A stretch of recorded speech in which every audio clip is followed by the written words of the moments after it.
100 gram ಸಕ್ಕರೆಯನ್ನು ನೀರಲ್ಲಿ ಹಾಕಿಬಿಟ್ಟು 2 ನಿಮಿಷ ನೆನೆಸೋದಕ್ಕೆ ಬಿಡಬೇಕು.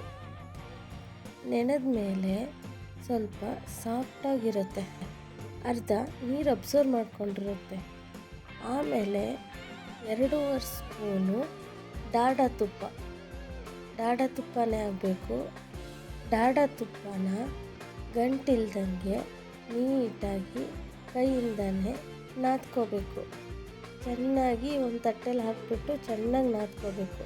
ಲಮ್ಸ್ ಏನೂ ಇರಬಾರ್ದು. ಅದೊಂದು ಥರ ವೈಟ್ ಕಲರ್ ಆಗುತ್ತೆ.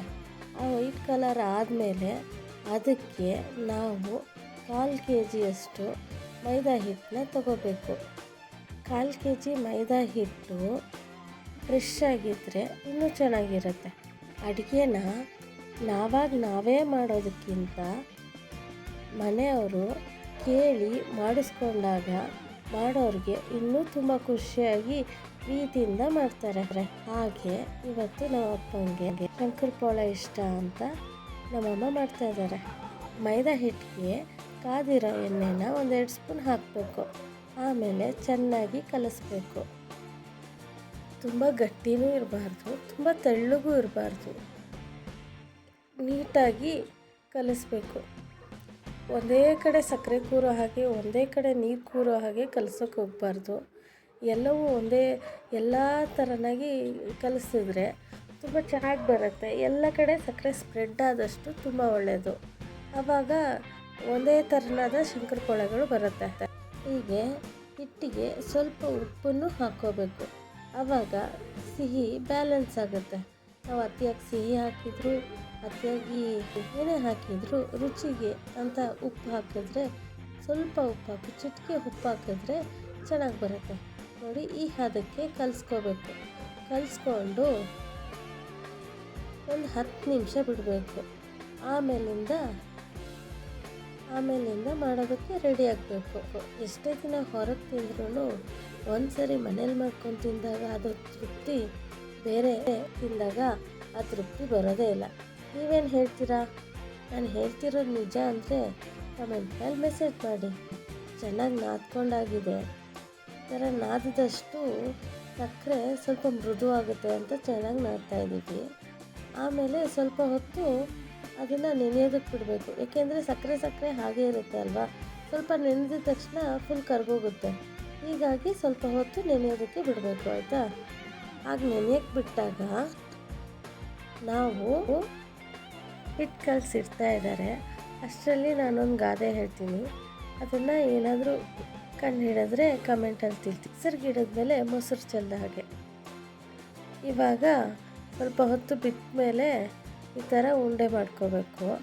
ಈ ಥರ ಉಂಡೆ ಮಾಡಿಕೊಂಡು ಹಿಟ್ಟು ಅಥವಾ ಎಣ್ಣೆ ಏನೂ ಹಚ್ಚೋ ಹಾಗಿಲ್ಲ, ಆರಾಮಾಗಿ ಅದನ್ನು ಲಟ್ಟಿಸ್ಕೊಂಡ್ರೆ ನೀಟಾಗಿ ಬರುತ್ತೆ. ನೋಡಿ, ಈಗ ಲಟ್ಟಿಸ್ತಾ ಇದ್ದಾರೆ. ಅದರಲ್ಲಿ ಎಣ್ಣೆ ಅಂಶ, ಡಾಲ್ಡಾ ಅಂಶ ಇರೋದ್ರಿಂದ ನಮಗೆ ಹಿಟ್ಟಿನ ಅವಶ್ಯಕತೆ ಬೀಳೋದಿಲ್ಲ, ಹಾಗೆ ಎಣ್ಣೆ ಅವಶ್ಯಕತೆಯೂ ಬೀಳೋದಿಲ್ಲ. ಅದು ಅಲ್ಲದೆ ಅದು ಅಂಟ್ಕೊಳ್ಳೋ ಅಂಥದ್ದು ಅಲ್ಲ. ಅಡುಗೆ ಮಾಡಬೇಕಾದ್ರೆ ನಾವು ಬರೀ ಉಪ್ಪು ಖಾರ ಅಷ್ಟೇ ಇದೆಯಾ, ನಾವು ಮಾಡೋ ಕೆಲಸ ಮಾಡಿಬಿಟ್ರೆ ಸಾಕು ಅಂತ ಮಾಡೋದಕ್ಕಿಂತ ಪ್ರೀತಿಯಿಂದ ಮಾಡಿದಾಗ ಆ ಅಡುಗೆ ತುಂಬ ರುಚಿಯಾಗಿರುತ್ತೆ. ಸ್ವಲ್ಪ ಹೆಚ್ಚು ಕಡಿಮೆ ಆದ್ರೂ ಅದು ಬ್ಯಾಲೆನ್ಸ್ ಆದಂಗೆ ಕಾಣಿಸುತ್ತೆ. ಹೀಗಾಗಿ ನಾವು ಬ್ಯಾಲೆನ್ಸ್ಡಾಗಿ ಅಡುಗೆ ಮಾಡಬೇಕು ಅಂದರೆ ಫಸ್ಟು ಅಡುಗೆ ಮೇಲೆ ಫೋಕಸ್ ಮಾಡಬೇಕು. ಅಡುಗೆ ಅಂದರೆ ಕೆಲಸ ಅಲ್ಲ, ಪ್ರೀತಿಯಿಂದ ಮಾಡೋ ಸೇವೆ ಅಂತ ಹೇಳ್ಬೋದು ಅಲ್ವಾ? ನೀವೇನಂತೀರಾ? ನೋಡಿ, ಈಗ ಲಟ್ಟಿಸ್ಕೊತಾ ಇದ್ದಾರೆ. ಲಟ್ಟಿಸ್ಕೊಳ್ಳೋದಕ್ಕೆ ಯಾವುದೇ ಹಿಟ್ಟನ್ನು ಬಳಸ್ತಾ ಇಲ್ಲ. ಆಮೇಲೆ ಅದಕ್ಕೆ ಅಂತಲೇ ಸ್ಪೂನ್ ಬರುತ್ತೆ. ಶಂಕರಪೋಳೆ ಮಾಡೋದು ಸ್ಪೂನು ಅಂತ ಹೇಳಿದ್ರೇ ಕೊಡ್ತಾರೆ, ಅದನ್ನು ತೊಗೋಬೋದು. ಅದರಿಂದ ಸ್ವಲ್ಪ ಡಿಸೈನಾಗಿ ಬರುತ್ತೆ. ಈಗ ಹಿಟ್ಟು ಕಲಿಸ್ಕೊಂಡು ಇಟ್ಕೋಬೇಕು. ಅದೆಷ್ಟು ಮೃದುವಾಗಿದೆ ನೋಡಿ. ಅದು ಸ್ವಲ್ಪ ಗಟ್ಟಿಗೆ ನಾದ್ಕೊಂಡ್ರೆ ಮೃದುವಾಗೋಗುತ್ತೆ. ನೋಡಿ, ಇವಾಗ ಕಟ್ ಮಾಡ್ತಾ ಇದ್ದಾರೆ. ಅದು ಆರಾಮಾಗಿ ನೀಟಾಗಿ ಕಟ್ಟಾಗೋಗುತ್ತೆ. ಈ ಥರ ಕಟ್ ಮಾಡ್ಬೋದು, ನೀಟಾಗಿ ಬರುತ್ತೆ ನೋಡಿ ಅಲ್ವಾ? ನೋಡಿ ಆ ಸ್ಪೂನ್ ಹೇಗಿದೆ ಅಂತ. ಮೊದಲು ಉತ್ತರ ಕರ್ನಾಟಕದಲ್ಲಿ ಮಾತ್ರ ಇತ್ತು, ಇವಾಗ ಎಲ್ಲ ಕಡೆನೂ ಸಿಗುತ್ತೆ ಅಂತ ಮಮ್ಮಿ ಹೇಳಿದ್ರು. ನೋಡಿ ಟ್ರೈ ಮಾಡಿ. ಆ್ಯಕ್ಚುಲಿ ಮೈಸೂರು ದಸರಾಗಳಲ್ಲೆಲ್ಲ ನೋಡಿದ್ದೀನಿ ನಾನು ಕೂಡ.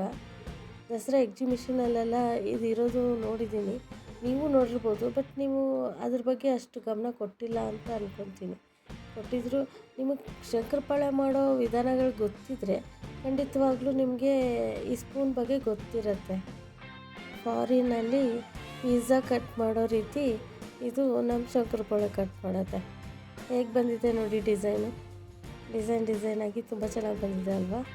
ನಾವು ಯಾವ ಥರ ಬೇಕಾದರೂ ಮಾಡ್ಕೋಬೋದು. ಆ ಥರ ಇಲ್ಲ ಅಂತ ಅಂದರೆ ಚಾಕುನಲ್ಲಿ ಬೇಕಾದರೂ ಮಾಡ್ಕೋಬೋದು, ಡಿಸೈನ್ ಬರಲ್ಲ, ಬಟ್ ಹಾಗೆ ಮಾಡ್ಕೋಬೋದು. ಇಲ್ಲ ಅಂದರೆ ಚಿಕ್ಕದು ಬಾಟ್ಲುಗಳದ್ದು ಕ್ಯಾಪ್ ಇರುತ್ತಲ್ಲ, ಇದನ್ನು ಮಾಡ್ಕೊಂಡು ಮಾಡಿದ್ರೆ ಬಿಸ್ಕೆಟ್ ಥರನೇ ಬರುತ್ತೆ, ತುಂಬ ಚೆನ್ನಾಗಿರುತ್ತೆ. ಅದು ಮಾಡಿದ್ರೂ ಚೆನ್ನಾಗಿ ಕಾಣಿಸುತ್ತೆ. ನಾನು ಲಾಸ್ಟಲ್ಲಿ ಮಾಡಿರೋದನ್ನು ತೋರಿಸ್ತೀನಿ ನೋಡಿ. ಇವಾಗ ಎಲ್ಲ ಮಾಡ್ಕೊಂಡಾಗಿದೆ. ಎಣ್ಣೆಗೆ ಹಾಕೋದು, ಕಾದಿರೋ ಎಣ್ಣೆ ಇದೆ, ಕಾದಿರೋದು ಎಣ್ಣೆಗೆ ಅದೆಲ್ಲವನ್ನು ಹಾಕಬೇಕು. ಎಲ್ಲವನ್ನು ಹಾಕಿ ಲೋ ಆಗೇ ಬೇಯಿಸ್ಬೇಕು, ಏಕೆಂದರೆ ಒಳಗಡೆ ಎಲ್ಲ ಬೇಯಬೇಕಲ್ಲ. ಲೋ ಫ್ಲೇಮ್ಗೆ ಇಟ್ಕೊಬಿಟ್ಟು ಬೇಯಿಸ್ತಾ ಹೋಗಬೇಕು. ತುಂಬ ನಿಧಾನಕ್ಕೆ ಬೇಯುತ್ತೆ, ಏಕೆಂದರೆ ಅದು ಒಳಗಡೆ ಎಲ್ಲ ಬೇಯಬೇಕು. ಅದು ಅಲ್ಲದೆ ಅದನ್ನು ಬಹಳ ದಿನ ಇಟ್ಟು ಕೂಡ ತಿನ್ಬೋದು, ಒಂದು 15 ಡೇಸ್ 1 ಮಂತ್ ಎಲ್ಲ. ನೋಡಿ ನನ್ನ ಮಗಳು ಆಗಲೇ ರೆಡಿಯಾಗಿದ್ದಾಳೆ ತಿನ್ನೋದಕ್ಕೆ. ನೋಡಿ ಫ್ರೈ ಆಗ್ತಾ ಇದೆ.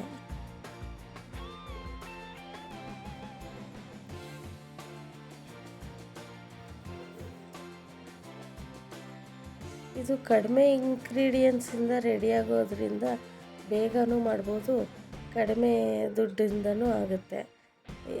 ಮತ್ತು ಯಾರಾದರೂ ನೆಂಟರು ಬಂದರೆ ಬೇಗ ಮಾಡಿಕೊಡ್ಬೋದು, ಏನೂ ಪ್ರಾಬ್ಲಮ್ ಆಗೋಲ್ಲ. ಒಂದು 10-15 ನಿಮಿಷದಲ್ಲೆಲ್ಲ ರೆಡಿಯಾಗಿ ಹೋಗುತ್ತೆ. ನೋಡಿ ಇವಾಗ ಸ್ವಲ್ಪ ಗೋಲ್ಡನ್ ಕಲರ್ ಬರ್ತಾ ಇದೆ. ನಿಧಾನಕ್ಕೆ ಬೇಯಬೇಕು, ಅದು ಜಾಸ್ತಿ ಬೇಯಂಗಿಲ್ಲಲ್ಲ.